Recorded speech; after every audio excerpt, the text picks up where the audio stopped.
Say, can you see by the dawn's early light what so proudly we hailed at the twilight's last gleaming, whose what stripes and bright stars through the perilous fight o'er the ramparts we watched were so gallantly streaming, and the rockets' red glare, the bombs bursting in air, gave proof through the night that our flag was still there.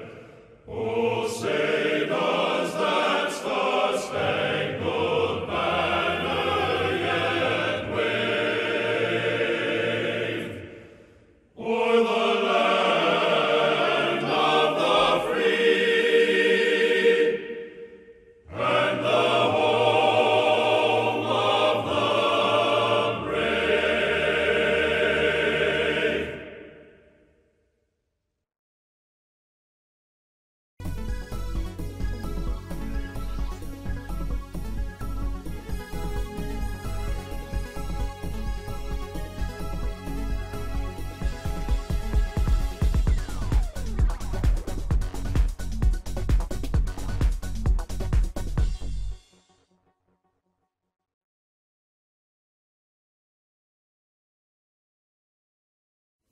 Speaking of history,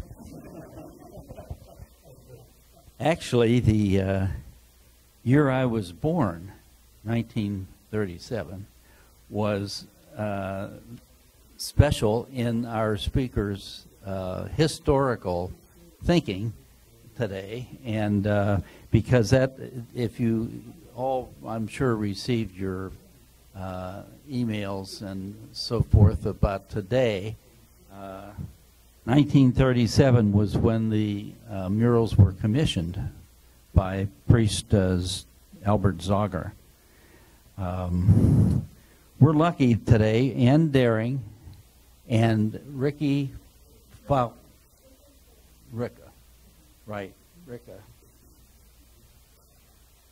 a Scotch Irishman isn't used to the, that was me. They are going to present the history and some of the development of the murals, which now can be found in the church in Millvale. And you remember St. Nicholas along Ohio River or Allegheny River Boulevard years ago, and that church closed. It was hard to believe passing it all the time, but now Millvale is the center of the Croatian activity and the history of the church. So they are going to present today, and they have a PowerPoint presentation, and I'm sure they'll answer questions at the end. Thanks for coming, and Ann, I'll turn it over to you. Thank you. Thank you. Well, I'm going to get used to this now. This is, Pat's got me all wired up. Okay. Well, thank you for having us. We really appreciate the opportunity to come out and talk to you about the murals. I want to say a special thanks to Ken Rozicki, my walking billboard here, who is also a volunteer at the murals and a greeter for us. So he greets tours every Saturdays, or a lot of Saturdays. But thank you again for coming. And just quickly, I'd like to know how many of you have actually visited the murals, have seen them? Okay. So really only about 3 out of everyone sitting here, which is not unusual for our experience when we go out and do presentations like this. They are really, truly a hidden treasure. And I do want to make sure that we are sort of on the same place in the map together. So this is a picture of the St. Nicholas Church that you often see on 28. If you're driving into town, you can see it. It sits up on the hill. And this is the, where the murals are and where they have been since 1937. Let me see if I can get my technology working. Uh-oh. Maybe I just have to turn it on again. No, Oh, there it goes, there it goes. So we are here representing, Rick and I are representing the Society to Preserve the Millvale Murals of Moxo Vanka. We are an independent 501c3 organization that works specifically to preserve the murals. We do this in partnership with the St. Nicholas Croatian Catholic Church congregation. I think the best way to think about it is that they take care of the church and they have their religious life there, and it is still an active congregation, and we care for the murals. We also have recently put lighting in the murals, and we are the ones who allow people public access to the church. The church is not your typical European come in and visit. Since it is an active parish, the church is primarily locked during the week, and we're the ones who help to open it up and make sure the public can come in and enjoy the murals. So this really states our mission, which is to save, preserve, and share the unique murals of Moxo Vanka through conservation, education, and celebration. We like to have a good time. We have a party every year, and so we have a good time with Moxo and hope you'll come sometime. What I think our mission is today is just to kind of pique your interest in coming to visit the murals. It's very hard to represent a 3-story mural on a PowerPoint screen or even a 2-story mural. So that is what this brief introduction will hopefully do, is to get you to the church, where we offer 1-hour tours that give you really a full history of what's happening. But we will be able to answer some questions after this. So, oops, I went the wrong way. Okay. So this is part of our Save Moxo Vanka campaign, and I just like to start with this because really these walls can talk. They really are a story. The intention of the murals was to really tell the story of the congregation of the church, but also to tell a bigger story, which was the immigrant experience in America, and to really honor that experience. It was also talking about Moxo Vanka's history. And so Moxo Vanka was a Croatian immigrant to the United States. He was born around 1889. Moxo was the illegitimate son of Austrian Habsburg nobility. As an illegitimate child, he was sent to live out with the peasants, and he was adopted in a way, or cared for, by this woman, Dora. And so he lived among the peasants for the first 8 years of his life, which are always very formative years and really set your mind. He was then sort of brought back in. He was rediscovered by his maternal family and brought back to that family into privilege in Zagreb at 8. He was schooled. He was sent to the best schools. He went to art school in Belgium. And then he came back ultimately and finished as a professor at the Royal Academy of Art in Zagreb. During the time he was away between graduating from art school and starting at the Art Academy, he actually took a turn in the Red Cross as an ambulance driver during the First World War. So he had that short experience there, went back to Zagreb, and you see him here. He was very well known for his portraiture. So he made a nice living as a professor and doing portraits of city officials and others who could afford his art at that time. It was toward the end of 1920s that he met sort of the tide, or life changes started to happen. He met an American woman named Margaret Stetton. And Margaret, so this is at the late 20s, Margaret was on a European tour with her family, going around having her European experience. She set her mind on Moxo. Moxo wasn't so convinced. So she came back again and succeeded in 1931 in convincing him that she was the one for him. And there's a good story behind that, but I can't tell that story. They'll have to come for the tour. So they married in Zagreb, and they ultimately had a daughter, Peggy, in 1932. And in 1934, it became clear that it wasn't the best place for them to be, since Margaret was an American Jew. And as things were going bad in Europe, they decided it was time to move back to the United States. So they moved to New York, and they maintained their sort of their life as they had it in Zagreb, because her father was a very prominent surgeon in New York. So they were living in a penthouse in Manhattan. It was another nice, privileged existence that Moxo was having. But Moxo decided he needed to go back and experience, get back to the people, which is where he was comfortable. And so he set up his studio in the Bowery, and he went about really painting and sketching the Depression and what was really happening to the common man. And we tend to refer to him as having an uncommon regard for the common man. And that really starts to give you a sense of where things go with the murals. So this is where, too, toward 1935 is where his story starts to line up with Pittsburgh's, and where he starts to get close to St. Nicholas.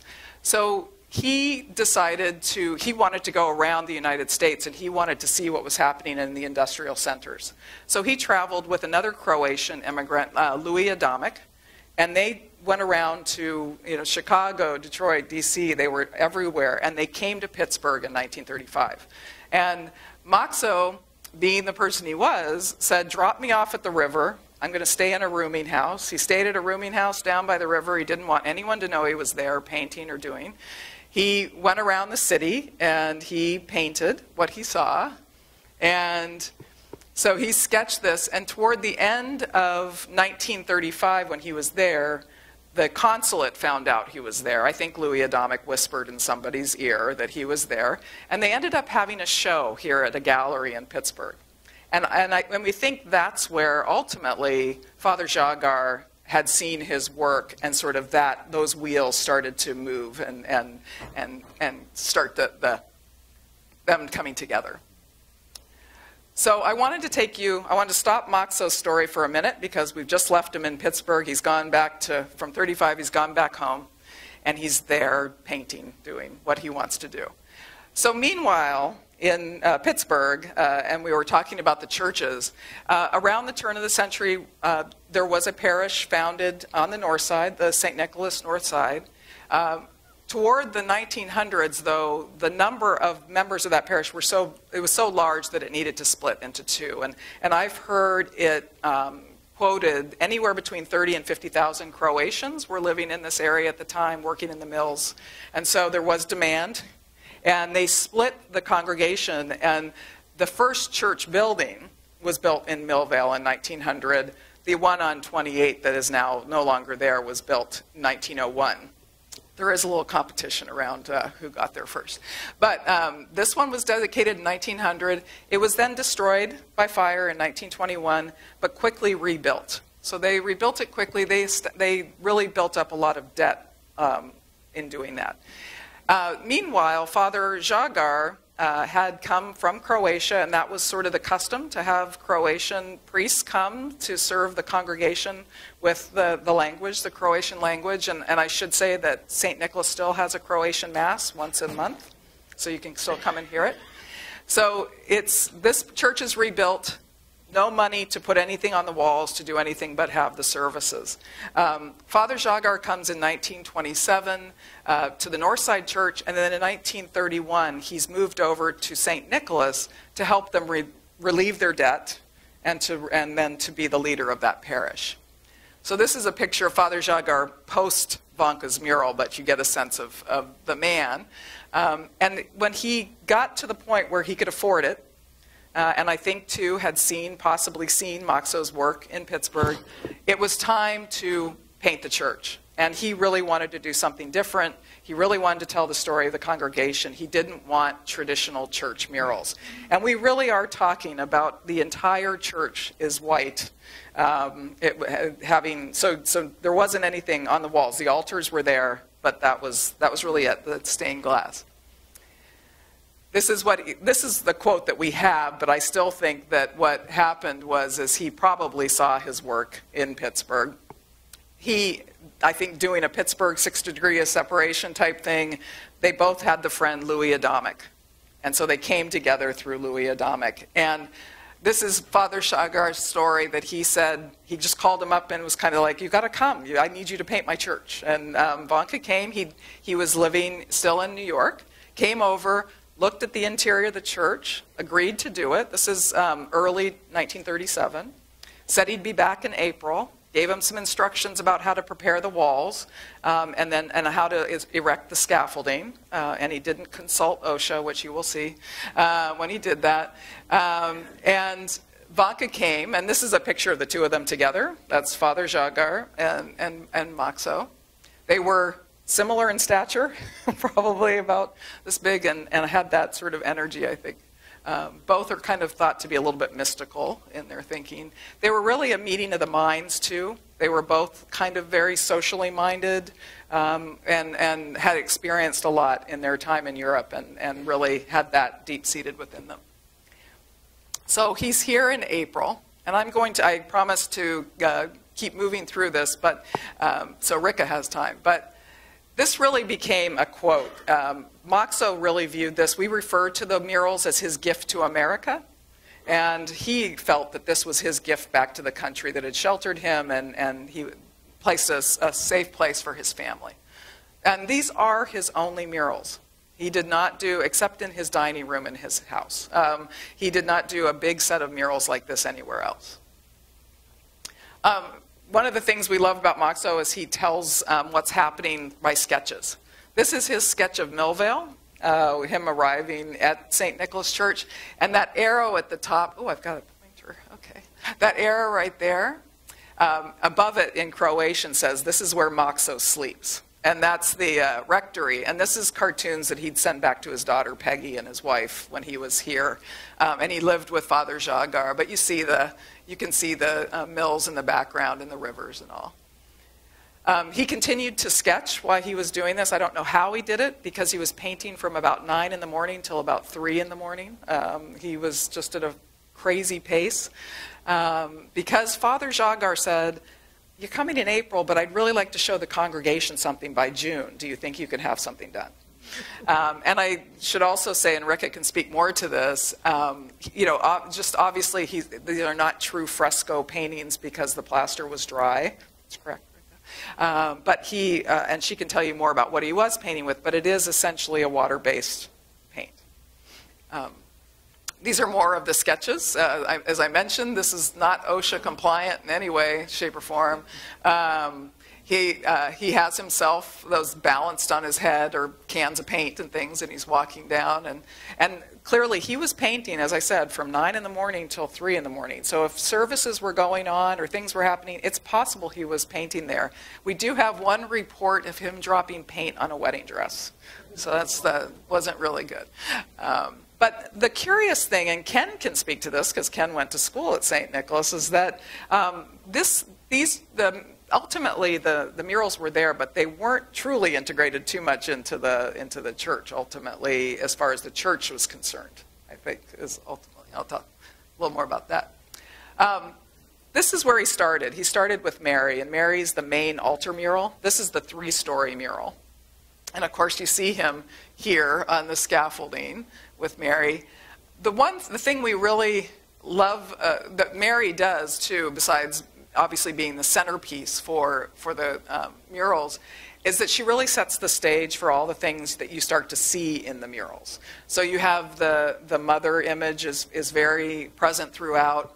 And what we always say is, this is not your typical Mary. This isn't the iconic, emaciated Mary. This is a robust woman who not only would the members of the congregation be able to identify with, but this really, we think, is an homage to his adoptive mother, Dora, who he felt a very strong connection to. The Christ child's face is actually his daughter Peggy's face. He drew her into the murals. And you see that these are really, all of what Mary is wearing is really honoring the Croatian traditions here, with sort of not a very elaborate robe, but of the Croatian colors. So, oops, wrong one. On either side of Mary are these 2 murals. This is the Angelus, and this is Croatians in America. And the reason I just mentioned these again, too, is because this one is, again, the repeating themes in the murals, where you'll see Old World compared to New World.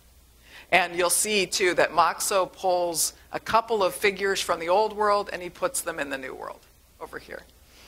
And you have, this is Father Jagar asking for Mary's blessing on the maquette of St. Nicholas here. So that's the main, as I said, three-story mural. It's where Moxo started. Kind of interesting, our report is that he did it in thirds with the scaffolding because he couldn't do the whole thing at one time. And he did one third, stood back and said, "Ooh, that worked." So it wasn't a great plan there. But he did that in 1 week. He did that main altar mural in 1 week. Another picture of him painting the sides of the mural. We're not sure that that's too far off. I don't think the wings were present, but he probably had to figure out something at some point.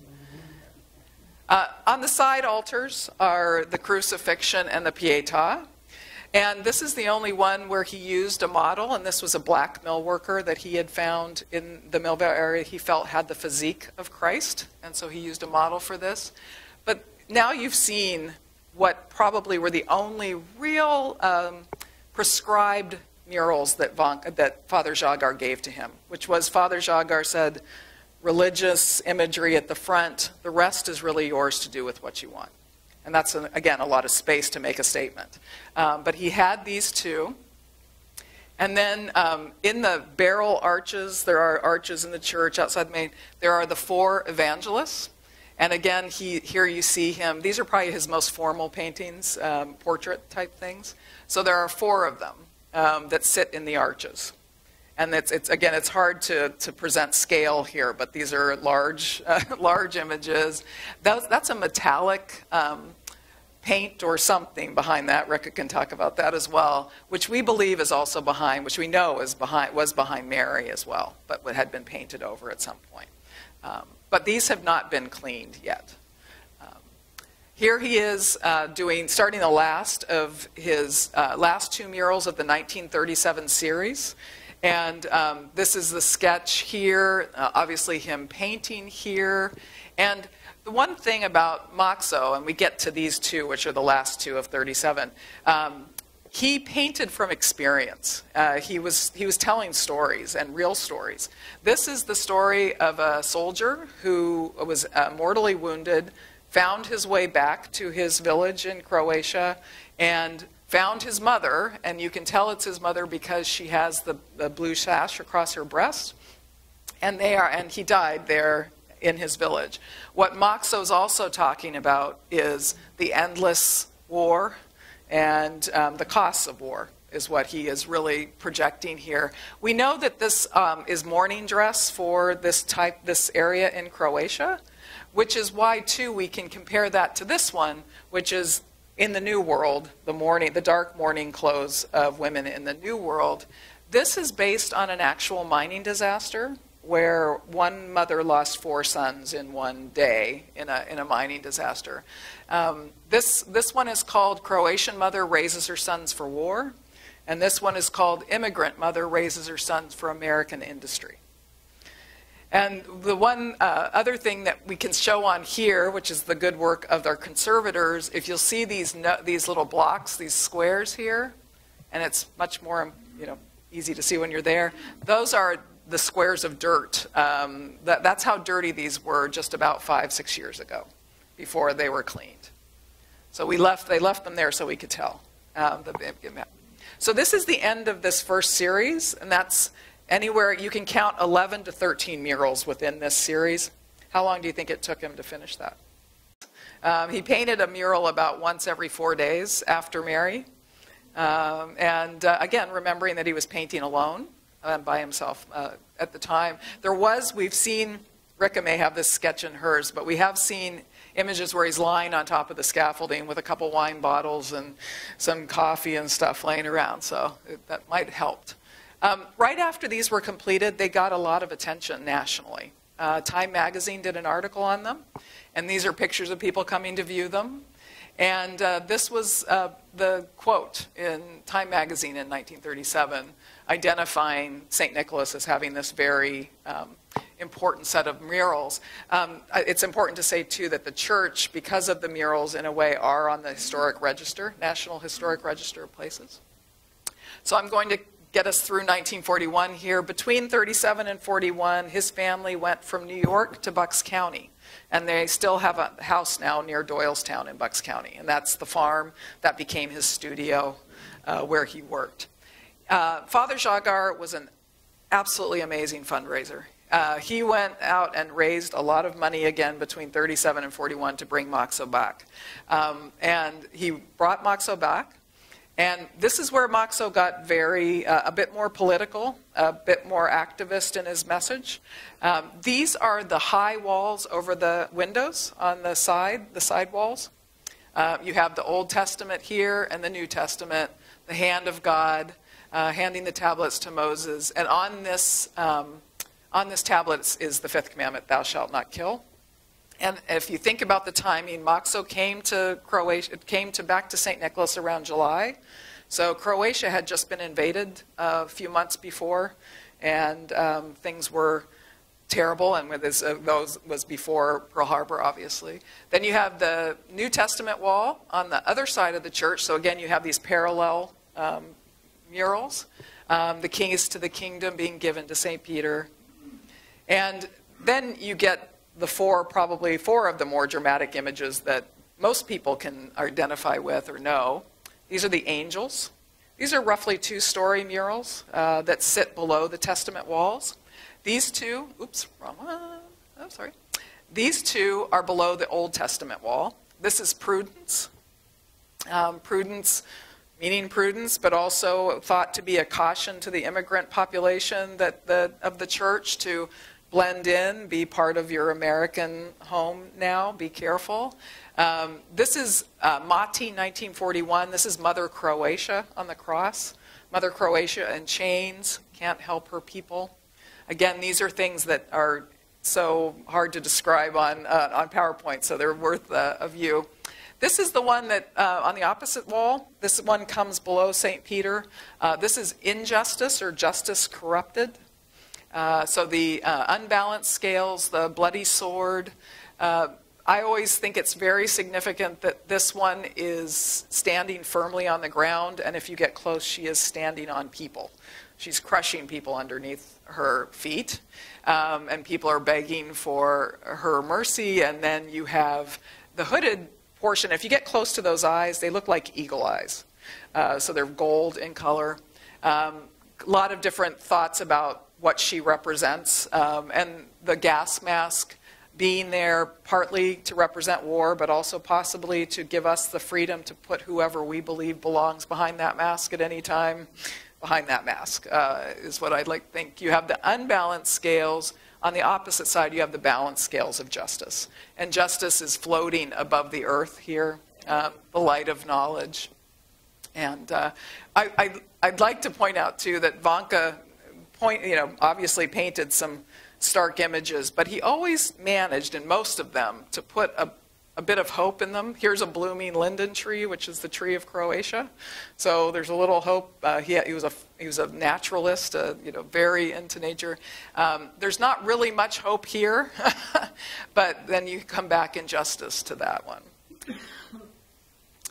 This is the ceiling, called Transcendent Vision. So above you, you see this. And I am going mostly in sequence as to when we think they were painted. This is in itself, again, has not been conserved in any way, but this one in itself is just, it takes up the whole ceiling. It surrounds you. It's vibrant even though it's not clean. And even though it's something the conservators are a little nervous about going to see. It's pretty sad. But you see the arm here of St. Francis, and then this is the image of St. Clare. I don't have an image for you of those, but those are on the side of the choir loft as well. So just giving a sense of the fact that they've been covered. The walls have been covered. This takes us to under the choir loft area, which is, he really painted this dramatic quartet underneath the choir loft. So these are on the ceiling of the choir loft. And these are 325 square feet each. They're big murals. Now, in this image, again, Rico can speak more to this. This is Mary on the battlefield. Again, you see that dramatic Mary. She's breaking a rifle. She is horrified at what she sees, and she's kind of not standing by. This is Christ on the battlefield. This one has not been restored in this image. This one I closed in on the face. The conservators have, shows partial conservation of Christ here. And so the conservation, the reason I pulled this one up is that we who've been looking at the murals for years are seeing things in the murals now through cleaning that we never recognized before. We could always see the barbed wire around Christ's head instead of a crown of thorns. That's barbed wire. But we never saw sort of the details in his arms and his veins and all the detail that Vanka went to really provoke this image. So these are the two underneath the choir loft ceiling. These are the two on the opposite sides of the choir loft area.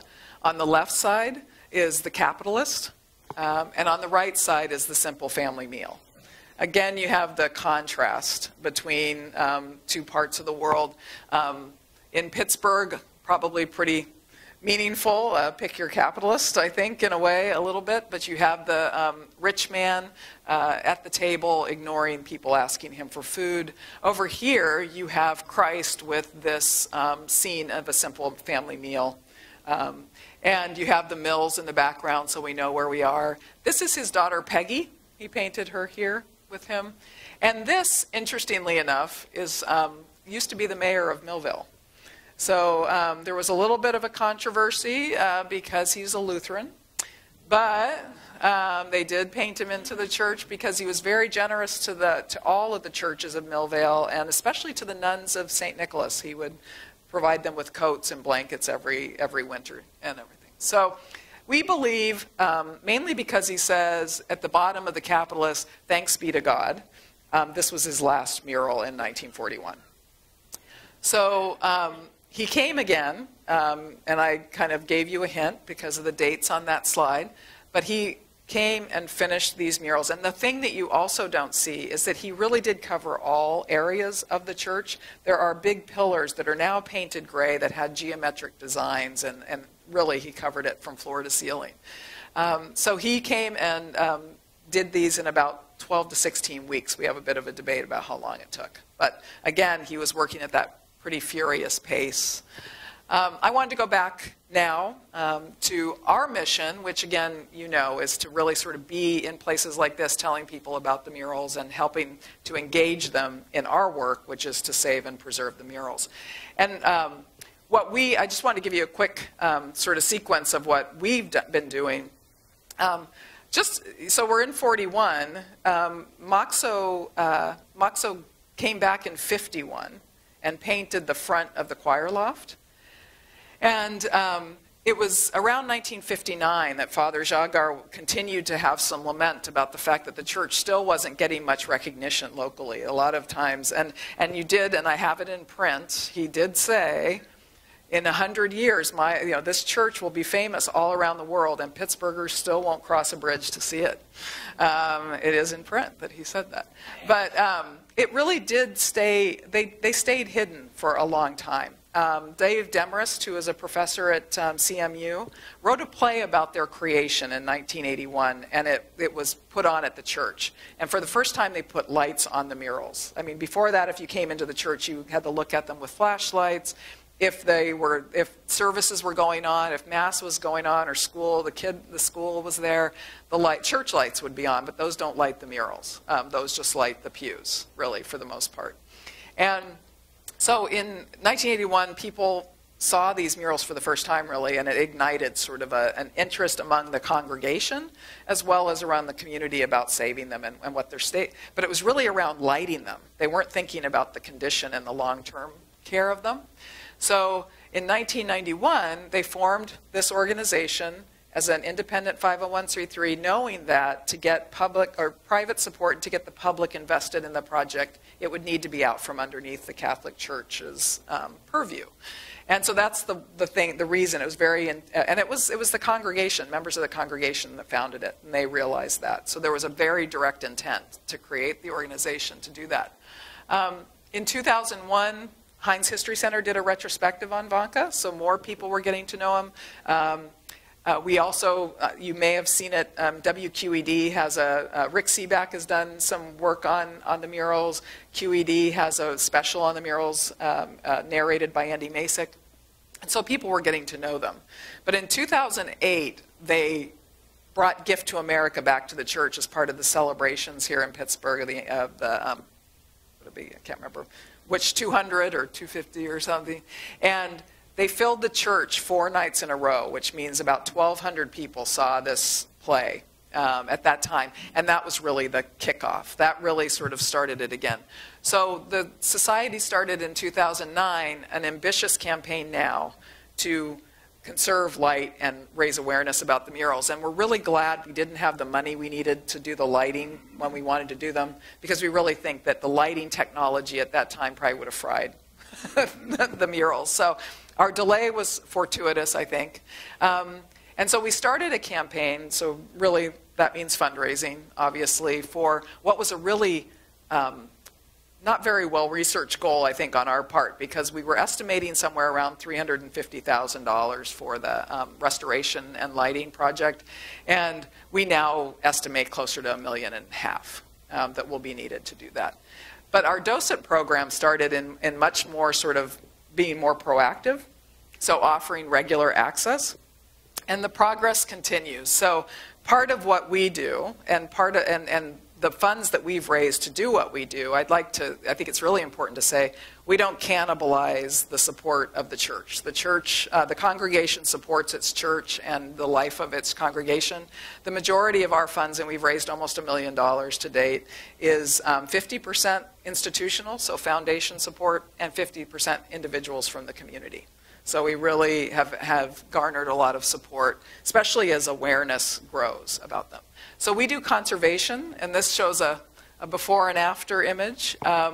We do lighting. So the lighting is really, again, the conservation is so critical, obviously, the long-term help, but the lighting is what just blows people away. You know, it's the way to see them. And this is state-of-the-art LED lighting done by Clear Story here in town. And these are learning lights that adjust to the lighting coming into the church. And they really are protective of the murals. These are not going to damage the murals in any way. And so when you illuminate these, people tend to think that they're backlit or something. So it's really an effective way to view them. So I just wanted to say quickly, with our docent program, right now, and I think this is important for people to realize that the murals are an asset to Millvale, we're an asset to Pittsburgh as part of its arts and culture landscape. We've experienced a 400% increase in annual visitors, so our visitor numbers are around 4,000 a year, coming in through all kinds of things that we do, docent tours, events, activities at the church. And we do have public tours, 11 and 12:30 on Saturdays. You can register on our website, or you can just show up, either way. It's a $10 donation to attend. And we also do private tours. So if a group wants to come and have a personal tour on an evening or some other time, we do those as well. And that's all available through our website. Oops. Finally, I will hand it over. So that's my pitch on kind of a quick overview, I hope, on the murals, and we'll be able to answer questions after this. But I want to turn it over to Rika. This is a wonderful. The society is able to engage the amazing quality of conservation that we do, because this team of women who work together, and this isn't all of them, really come together and share the working time. So I think so we can afford their services, number one, and that this is really an opportunity to work on a unique artwork in the United States. And Rika will tell you more about the conservation. Okay. I'm showing you a lecture that is a little fuller, and I have a section of the conservation of the murals on it. But basically what I'm saying here is that in the preservation of works of art, it includes the art itself, science, and history. So when you combine all of those three, that is what makes a conservator. Preserving the history and the art is our most important mission. Let's see. So it's recently that we celebrated 75 years that the murals have been with us. So that was 2 years ago, but we, as Anna Doring was also saying, it is progress. We're going to make it to 100 years. I know we will. They're going to be still around with us.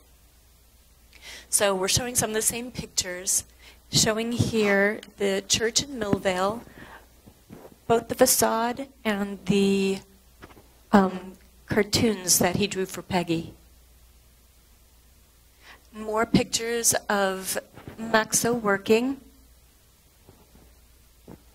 And I want to point out here what you couldn't see before is that the background of Mary, you could see there's maybe some foiling. Because we said the background was originally some kind of metal leaf.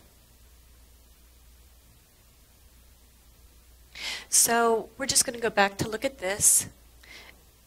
And before we can start to work on any kind of work of art, we want to know what we're working with. What you can't see in the murals is that there's a message from the artist that says, "Do not wash, they will disappear." It says it in Croatian and in English. Well, you have decades of notorious Pittsburgh soot that is soluble in water on top of murals that are soluble in water. So what are you going to do to separate the dirt from the paint and not damage any of the paint? So this was our challenge. And we have all kinds of solvents, a whole arsenal of materials and special solvent cocktails we use to keep all the paint safe. But nothing was working on these murals. So before we got started in earnest, we needed to find out exactly what we were working with. So Maxo was trained, as Anne explained, in traditional European techniques. He knew how to paint in true fresco, whereby you have the pigment, which is applied into wet plaster, so that when the plaster dries, you have the solid surface. The walls had already been prepared, so he couldn't paint in true fresco technique.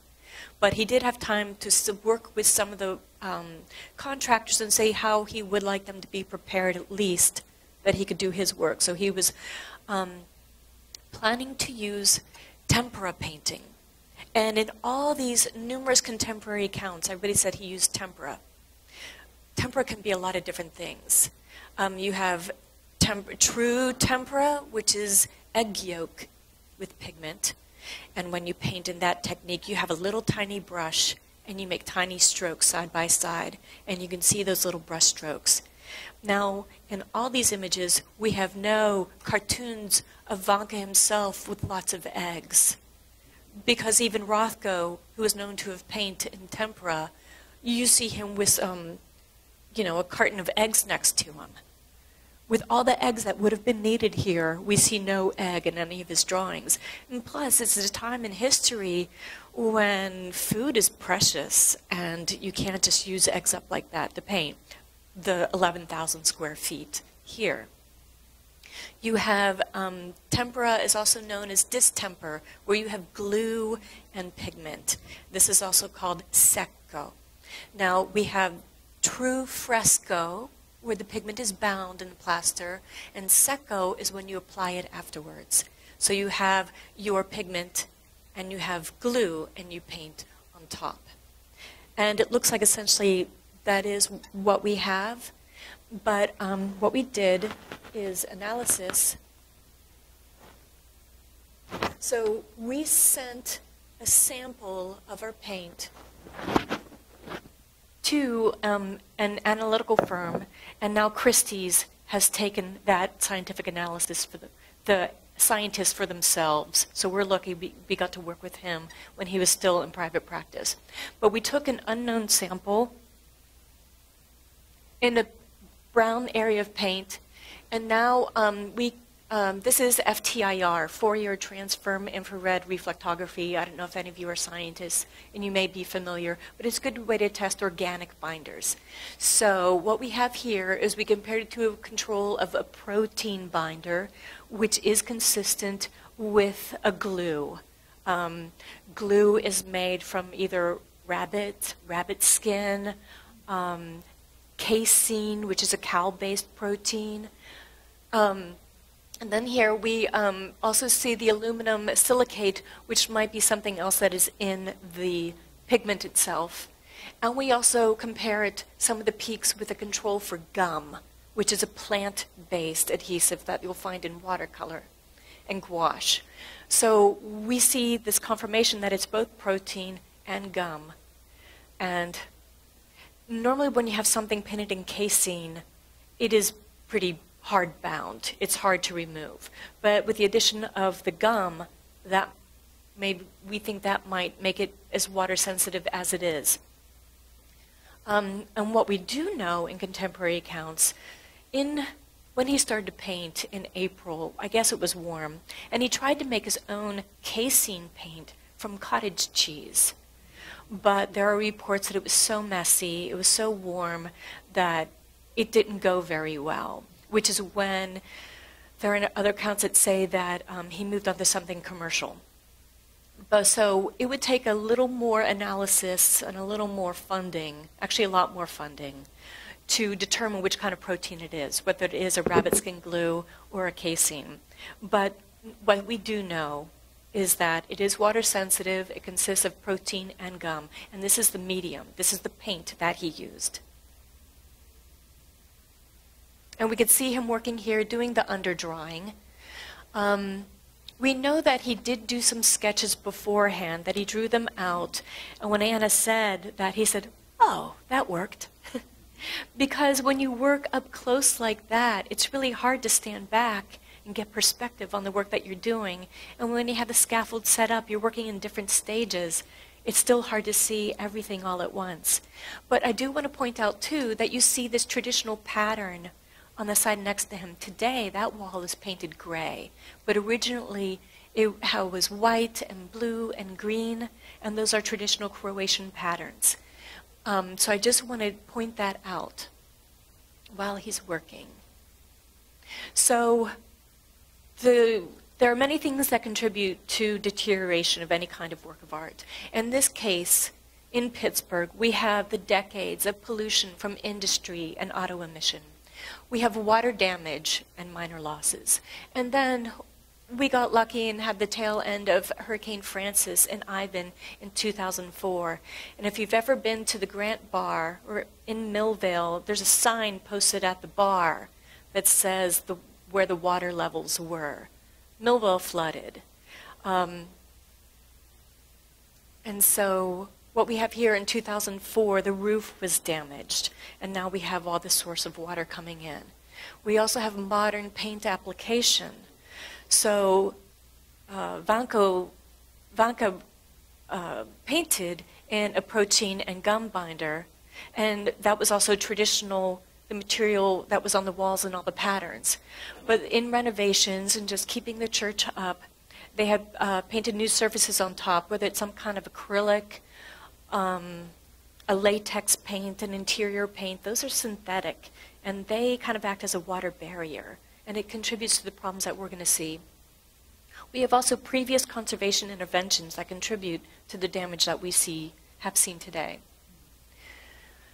Damage of salts from Hurricane Francis and Ivan damaged the roof. Before we got started, we want to make sure the roof was fixed, but the roof did do repairs to the facade, to the roof, early on before we got started. And it also took a couple years after the damage happened for the water to trickle through all the building materials and then show up finally as salts on the surface.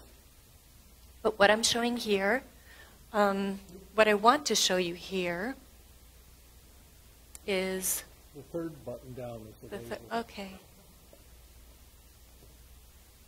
This now, the designs that used to be that beautiful in these colors, blue, green, and white, they've been painted gray here and here. In fact, this is Matti. This is where we saw him doing the underdrawing, and is that wall that did have the square designs on it.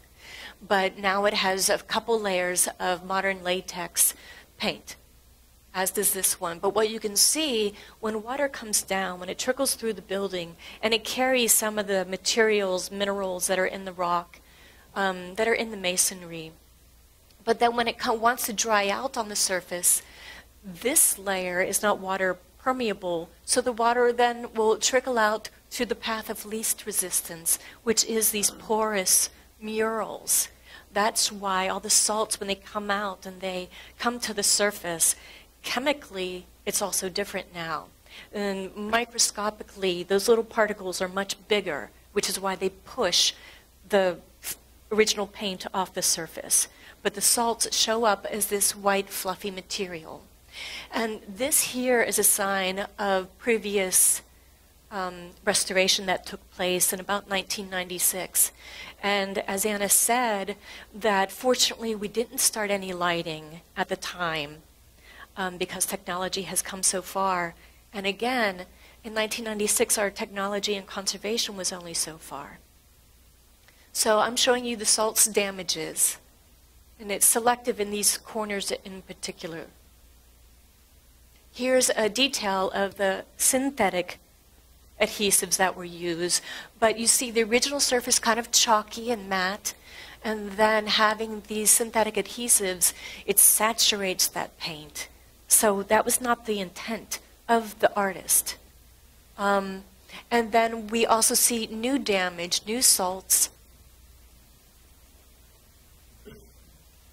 And I think I have another picture here, but this is the materials that were used are again synthetic. They're impermeable to the water, that even though all of this area is old retouch. It's not original. It's a great color matching job.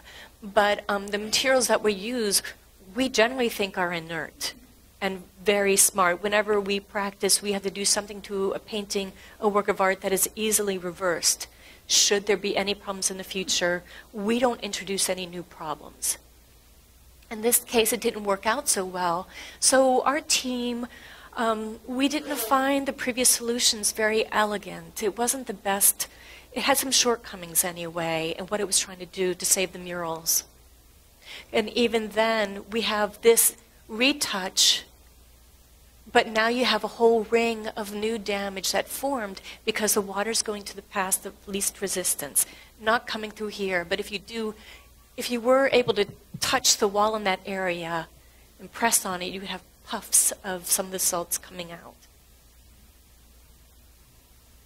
And again, details of the damage. Path of least resistance here. And here's a detail, and you can see, well, the wall here is fine, but as soon as it turns the corner, all the damage is forming. So, the salts treatment, because essentially the conservation treatment was threefold. We had to stabilize the plaster, the support that held the paintings. We had to stabilize the flakes of paint. We also had to, and by doing that, we had to figure out what to do with these salts. And then we were going to have to retouch all the losses that took place. But it was essential that we analyze the salts. What kind of salts were we dealing with? And we wanted to know because due to the floods in Florence in 1967, there were a lot of scientists who were trying to save works of art then. And the technology that we are using today on these murals stems from the work that was done in Florence at the time. Now, there's a treatment called the Ferroni-Dini method. And Ferroni and Dini are best two chemists who were saving works of art at that time. But to see if our murals were a candidate for that kind of treatment, we had to analyze the salts first, because this treatment only works if the salts were sulfates. So that's why we did analysis. And now you can see here, sulfates are a main component here. We do have some calcium present, and the calcium is probably the plaster itself. But this identifying the sulfur present made it eligible for this kind of Ferroni-Dini method that can convert the salt back into healthy plaster. So here we have our treatment. Remove the sources that contribute to deterioration. We prevented, not my team, contractors fixed the roof. And St. Nicholas is very fortunate to have some of the best stewards. They love their church. They do take care of it. It can be very expensive maintaining old buildings like that. And so you have to give the stewards credit for the work that they have done. Removal of the source of water, the leak. We haven't done, we would still like to consider removing or making adjustments to the walls, adjacent walls that have the synthetic coating on top of it. And let any kind of water come through. I don't care if it ruins the gray walls.